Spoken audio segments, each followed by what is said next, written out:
Hey everybody, what's going on? Good Friday afternoon. Hope you guys are doing well as we move through the end of year holidays. Got an injury report coming out in about an hour or two. I'm going to be a little bit late probably making the video on that one, but at the same time, it's not an injury report with a ton of intrigue, to be perfectly honest. I think we all kind of know what it's going to be, so not super plugged in on that. So I want to take this opportunity to talk about another subject. I want to talk a little bit about something that's kind of a little more broad and something that we've been building up to all season long. And I think it's time to explore this in depth before we get to the final two games of the season. And that is the status of Mike Macdonald. Not that I think that he's going to get fired, of course, that's silly. Not that I think that we need to extend him because he's already on year two of a 6-year contract. No, I'm talking about should he be NFL Coach of the Year?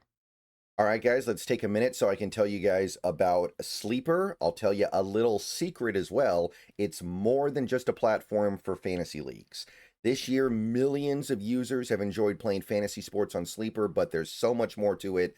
You have live stats, real-time updates of all stats. You have a news feed with lightning fast updates on players and teams, and a real-time chat where you can engage with other users about plays, performances, games, all kinds of stuff during the sports season. So download Sleeper, experience it for yourself, and don't forget to use my promo code SBN to get up to a $100 match on your first deposit, and pair that with their new promo that will give you a free $20 entry, no deposit needed. So you can use both of those promos. Terms and conditions apply. See Sleeper's terms of use for details. Currently operational in over 25 states and going. So check out Sleeper today and use those promos. So, Mark Schlereth, of course, of Fox NFL and a former Super Bowl champion. Most of you guys know Mark Schlereth. He's been around a long time. I went on the Wyman and Bob show on Seattle Sports Radio, and not that he's the first person to ever suggest this. I'm sure this is a relatively popular suggestion for most people in the NFL. I think a lot of people would at the very least have his name on the list, but he talked about Mike Macdonald being NFL head coach of the year. He also discussed John Schneider maybe being executive of the year, but that's a topic for a different video that we will probably do in the near future here. So, Mike Macdonald, coach of the year. For the record, Seattle has had two coach of the years in the past, but none since I was born. The last NFL coach of the year won by a Seahawks head coach was in 1984.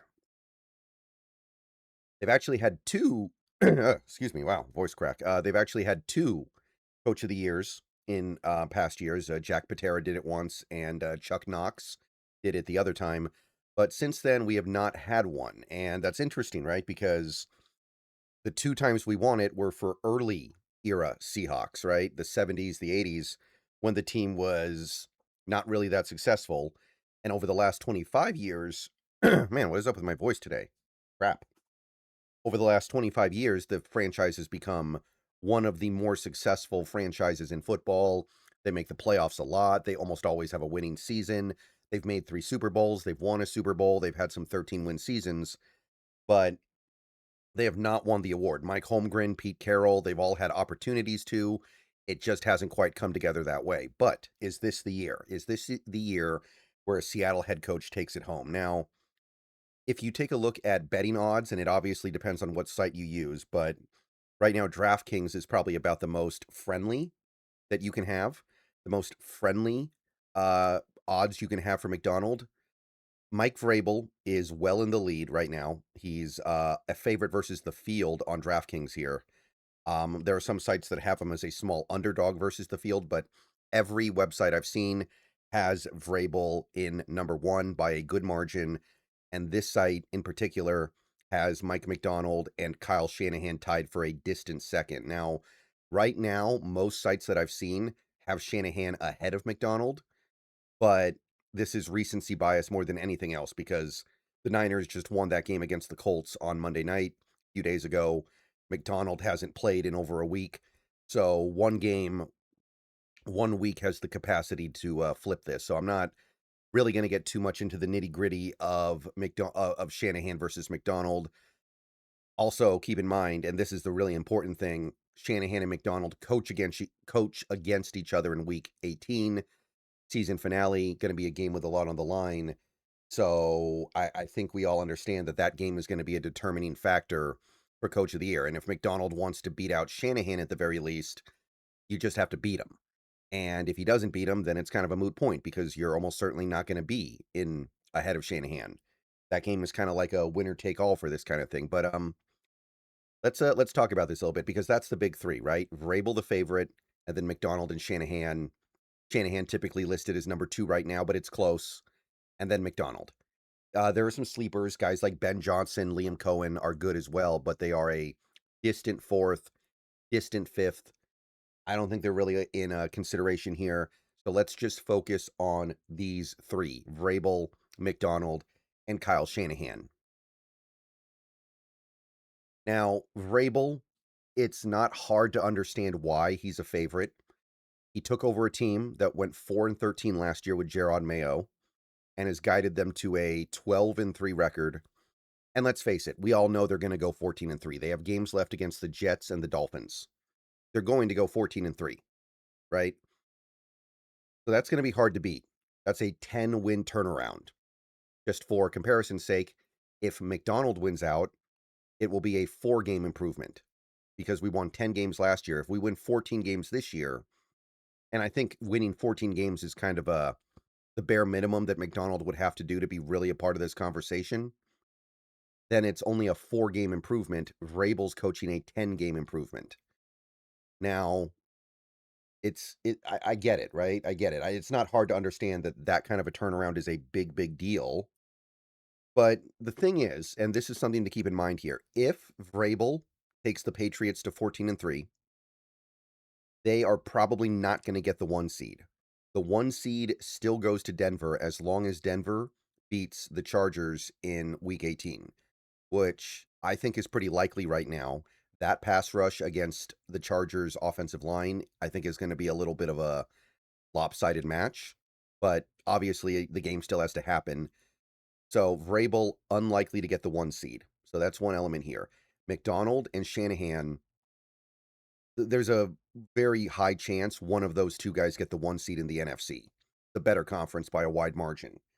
So odds are good that whoever wins in Week 18 gets the 1 seed. So that's one thing that's at play here.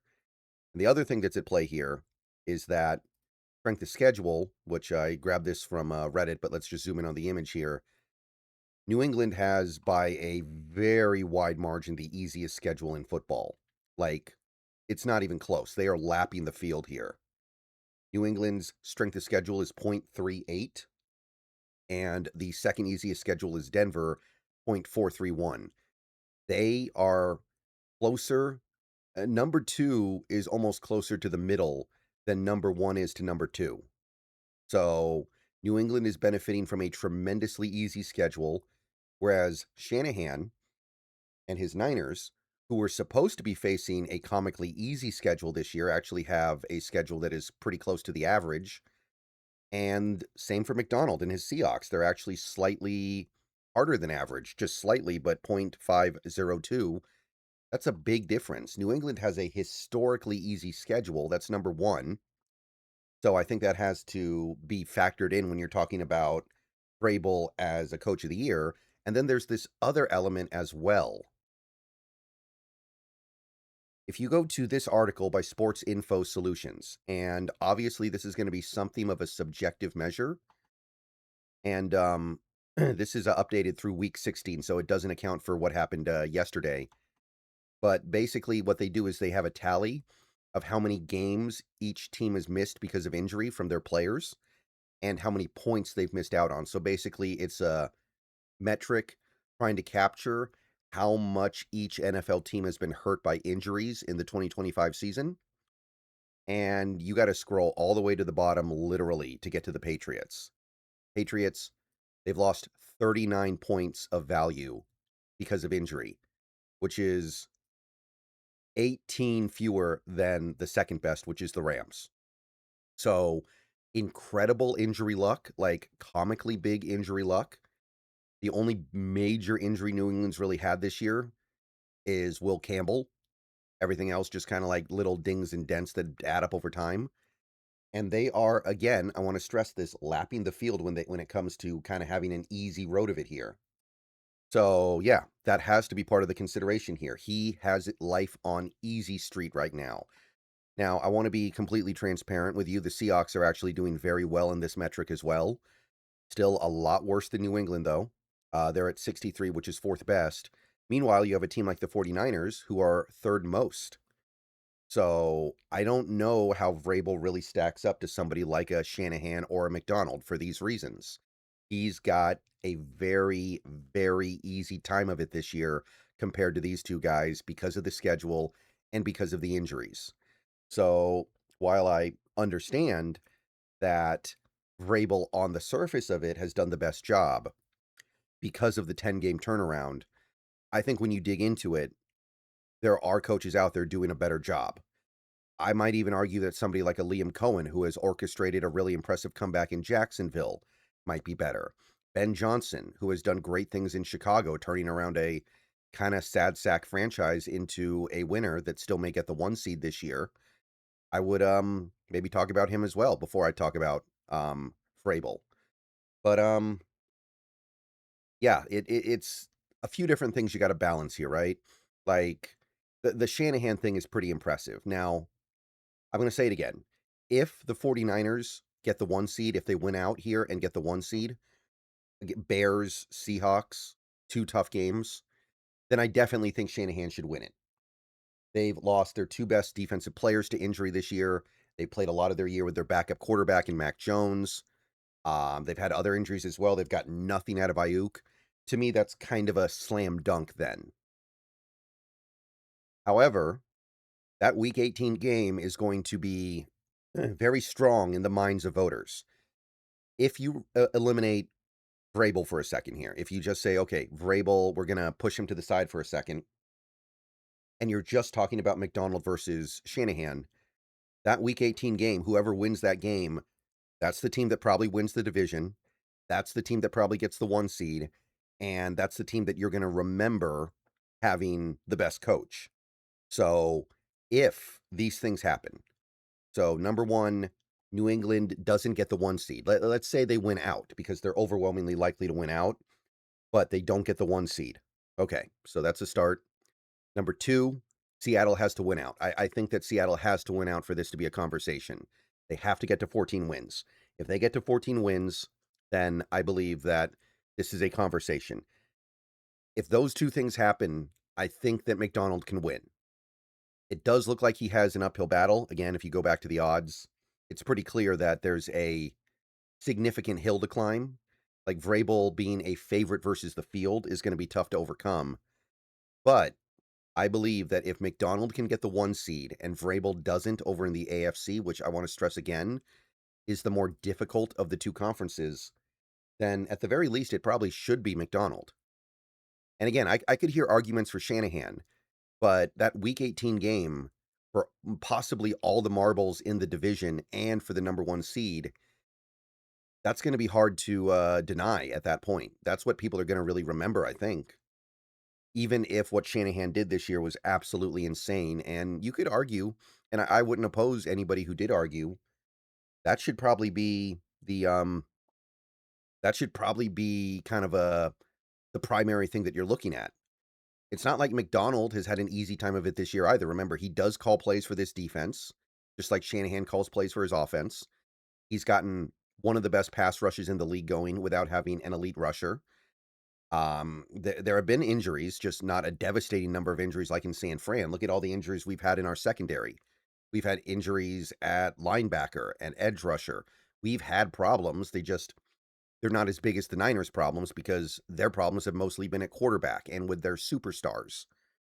But this is a kind of sort of light on superstar defense in some ways, and it's still in the conversation for top 3 in the league. You would not call the Niners defense or really their offense top 3 in the league, I don't think. So there's a lot going on here, but what I'm trying to say is I think Macdonald should be up there. and if Seattle wins out, gets the 1 seed, I think that he should probably win it. What do you guys think? Let me know down below. I'll see you guys later. Go Hawks. More stuff soon.